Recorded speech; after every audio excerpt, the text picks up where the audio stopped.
देखिए, इस वीडियो के अंदर आपको हमारे मुल्क हिंदुस्तान के गृह मंत्री अमित शाह नजर आ रहे हैं और उसके सामने सवाल करने वाले आपको रजत शर्मा ये नजर आए हैं।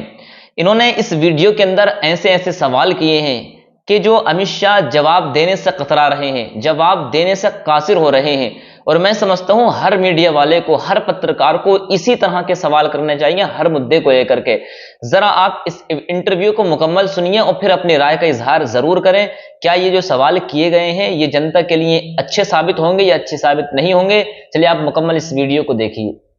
चुनाव हुआ था तो मोदी जी भी विकास की बात करते थे, आप भी विकास की बात करते थे, लेकिन अब सब लोग बात कर रहे हैं धर्म की, जाति की, बीफ की, गौमांस की। इन सब बातों से विकास का जो एजेंडा है वो तो पीछे रह गया। स्वाभाविक रूप से रहेगा, मगर कौन जिम्मेदार है? रजत जी, मेरा एक अनुरोध है कि आप भारतीय जनता पार्टी पर दोष मर दिया जाता है, ये इसको भी थोड़ा देखना चाहिए। कैसे देखें जी, अगर वो ये बात कहें कि अगर बीफ खाना है तो भारत में मत रहिए।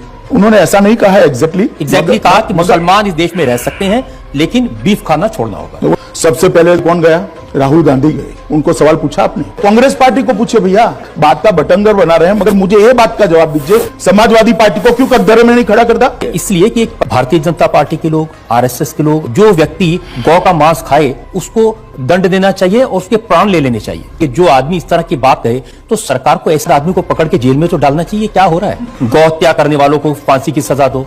ये कहते हैं कि मुसलमान पाकिस्तान चले जाएं, उनके खिलाफ क्यों नहीं एक्शन लेते आप? रजत जी, ऐसी पुरानी बातें आप निकाल कर रखेंगे। जिन लोगों ने दाकर ये कहा कि हम गाय बचाने के लिए तन मन धन और गन से समर्थन करेंगे, कि वादा किया था महंगाई कम करेंगे, कि आपने तो वादा किया था कि काला धन वापस लाएंगे, लेकिन आए।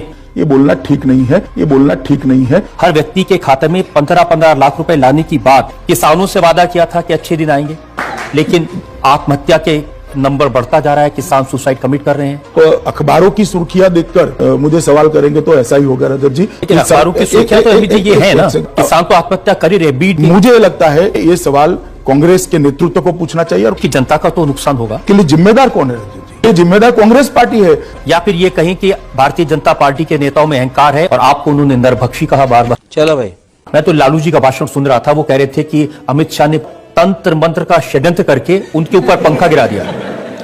मैं लालू जी को अपने ही बयानों को थोड़ा याद कराना चाहता हूं कि वो ही कहते हैं कि कौवा काटेंगे, कबूतर काटेंगे, चूहा भगाएंगे, हल्दी और उसका धुआं करेंगे। मुझे ये समझ में नहीं आता, कौवा काटने से पानी आएगा क्या? कबूतर काटने से रोड बनेगा क्या? हल्दी और जो वो क्या होता है, सिंदूर, क्या कुछ बोले थे, उसका धुआं करने से शिक्षा आ जाएगी क्या? या चूहा भगाने से रोजगारी आ जाएगी? मुझे मालूम नहीं कौन से जमाने में लालू जी रहे। शुरू के दिनों में जब चुनाव हुआ था तो मोदी जी भी विकास की बात करते थे, आप भी विकास की बात करते थे, नीतीश कुमार भी बताते थे क्राइम के आंकड़े कितने हैं वो, लेकिन अब सब लोग बात कर रहे हैं धर्म की, जाति की, बीफ की, गौमांस की। देखिए, आपकी लाइब्रेरी से सारे भाषण निकाल कर देख लीजिए, किसने गौमांस का भाषण सबसे पहले, भाषण या इंटरव्यू बिहार में किया? आपको मालूम होना चाहिए, लालू जी ने किया। अगर लालू जी ये कहते हैं गाय के मांस और बकरी के मांस में मूलतः कोई फर्क नहीं है, इस बात से देश के काफी बड़े हिस्से में लोगों की भावनाएं आहत होती हैं। लेकिन इन सब बातों से विकास का जो एजेंडा है वो तो पीछे रह गया। स्वाभाविक रूप से रहेगा, मगर कौन जिम्मेदार है? मैं आपके माध्यम से की जनता को पूछना चाहता हूं, किसने वहां पर बात की शुरुआत करी? और आप एक बार एक बांध को तोड़ देते हो, बाद में पानी कहां तक जाएगा उसका कोई कैलकुलेशन रहता है क्या? जनता को आप मूर्ख समझना बंद कर दीजिए। आज वही फंसे पड़े हैं।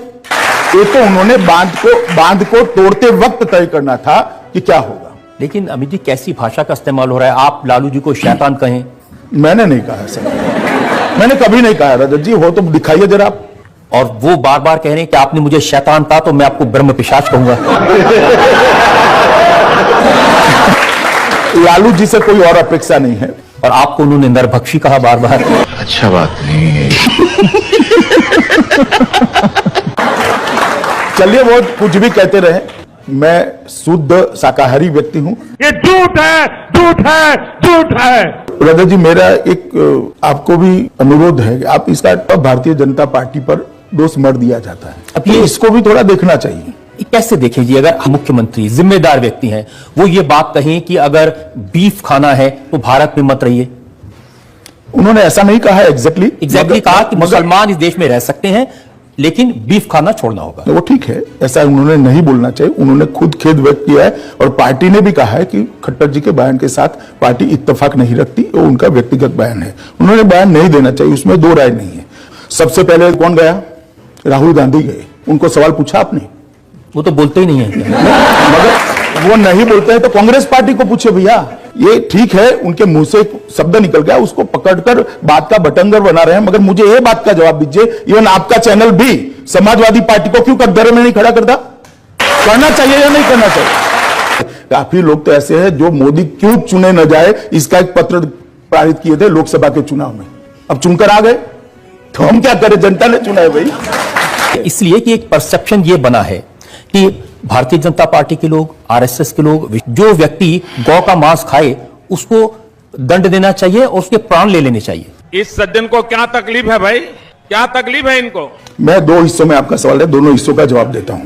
नहीं, लेकिन आप क्या ऐसी बातों को प्रूव करेंगे? जो आदमी इस तरह की बात कहे, क्योंकि वेदों में भी मैंने चेक किया इस तरह की बात नहीं कही गई, तो सरकार को ऐसे एक आध आदमी को पकड़ के जेल में तो डालना चाहिए। क्या हो रहा है? गौ हत्या करने वालों को फांसी की सजा दो। जो गिरिराज सिंह ये कहते हैं कि मुसलमान पाकिस्तान चले जाएं, उनके खिलाफ क्यों नहीं एक्शन लेते आप? देखिए रजत जी, ऐसी पुरानी पुरानी बातें आप निकाल कर रखेंगे तो बहुत सारा दोनों ओर की काफी चीजें सामने आएगी। जिन लोगों ने दाकर ये कहा कि हम गाय बचाने के लिए तन मन धन और गन से समर्थन करेंगे, मैंने कहा देखिए, इस प्रकार के किसी भी बयान से भारतीय जनता पार्टी इत्तेफाक नहीं रखती है। अमित जी वादा किया था महंगाई कम करेंगे और दाल हो गई 200 रुपए किलो। मुझे क्रेडिट नहीं चाहिए।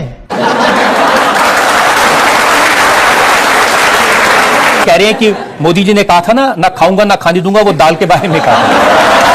रजत जी, महंगाई के आंकड़े हमारे बहुत नीचे चले गए हैं। खुदरा महंगाई जो 7.7% रहती, वो अभी अभी हाईएस्ट 4.1% पर आई है। मुझे निश्चित भरोसा है कि भारतीय जनता पार्टी की सरकार महंगाई को काबू करेगी। तो करना, परेशान हो गए हम लोग 2.5 साल से, ये भी परेशान हो गए, हम भी परेशान हो गए, करो फिर, क्यों नहीं कर रहे?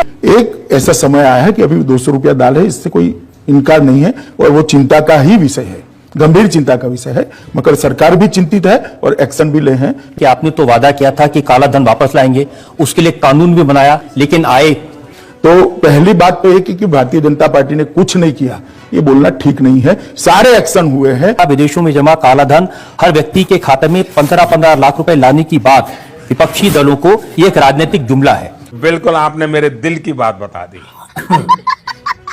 स्वाभाविक रूप से मैंने जो कहा तो मैं फिर से रिपीट कर देता हूं। प्रधानमंत्री मोदी जी ने कहा था कि विदेशों में इतना काला धन है कि अगर उसका भागाकार कर दिया जाए, मतलब उसको डिवाइड कर दिया जाए, तो हर व्यक्ति के खाते हिस्से में 15 लाख रुपया आएगा। इसका मतलब किसी के बैंक अकाउंट में जमा नहीं होता। रजत जी, आप भी समझ सकते हैं, जब भाषण देते हैं इमोशनली, तब जो बोलते हैं उसका इस तरह का फुल स्टॉप कॉमा में मीनिंग नहीं निकलता है। क्या कहना क्या चाह रहे हैं भाई आप? तो किस तरह से भी तो ये कह रहे हैं, देखिए बगैर कॉमा फुल स्टॉप के वो रोज पूछ रहे हैं 15 लाख कब आएंगे? नहीं, पहले वो उनकी समझ पर डिपेंड है। मैं इतना कहना चाहता हूं कि सरकार के खजाने से 15 लाख रुपया किसी के अकाउंट में किस तरह से जा सकता है? लेकिन मैं आपको ये बता दूं कि लोगों के मन में ये इंप्रेशन क्रिएट किया है, कांग्रेस ने भी किया है, लालू जी ने भी किया है कि इन्होंने वादा किया था आपके 15-15 लाख रुपए अकाउंट में आएंगे और पैसा आया नहीं। वो ठीक है, आज क्लियर हो जाएगा आपके माध्यम से। तुम्हें शर्म है? कुछ शर्म आया है? और आपने किसानों से वादा किया था कि अच्छे दिन आएंगे, लेकिन आत्महत्या के नंबर बढ़ता जा रहा है, किसान सुसाइड कमिट कर रहे हैं। नंबर बढ़ा नहीं है, नंबर में 20% की कटौती होती। दूसरी बात, जहां तक किसानों का सवाल है, भारतीय जनता पार्टी की सरकार ने आने के बाद सबसे बड़ा समस्या आकाश के आधार पर खेती करने वाले किसानों की होती थी। जो कुदरती आपदा जब आती थी तब कहीं के नहीं रहते थे। भारतीय जनता पार्टी की सरकार ने जो आकाश से खेती करने वाले किसान थे, मतलब बाढ़ आ गई या सूखा पड़ गया या उनकी फसल बह गई, तो उसको 1 हेक्टेयर तक ही मुआवजा मिलता था, उसको उन्होंने 2 हेक्टेयर कर दिया, मतलब 100% का वृद्धि किया। दूसरा, पहले 50% का नुकसान किसान का होता है तो ही उसको मुआवजा दिया जा सकता था, उसको घटाकर हमने 33% कर दिया, मतलब 42% किसान बढ़ गए मुआवजा लेने वाले। और मुआवजे की राशि के अंदर एक ही वक्त में 50% का वृद्धि किया है। मैं मानता हूं रजत जी, इससे बड़ा किसानों के लिए कोई अच्छी बात देश के किसानों के लिए नहीं हो सकती।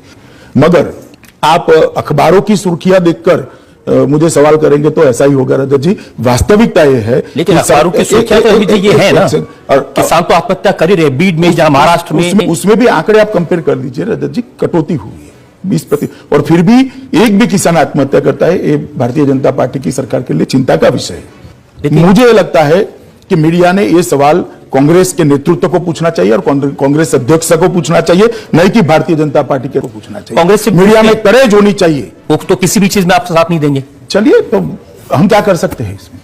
इस प्रकार की बचकाना बातें किसी के गले नहीं उतरती, लोग मजाक उड़ाते हैं। लेकिन देश की जनता का तो नुकसान होगा। हाँ, देश की, मगर उसके लिए जिम्मेदार कौन है रंजन जी? इसके लिए जिम्मेदार कांग्रेस पार्टी है, जो किसी भी मुद्दे पर साथ देना नहीं चाहती। या फिर ये कहें कि भारतीय जनता पार्टी के नेताओं में अहंकार है और वो विरोधी दलों को साथ लेकर नहीं चलते।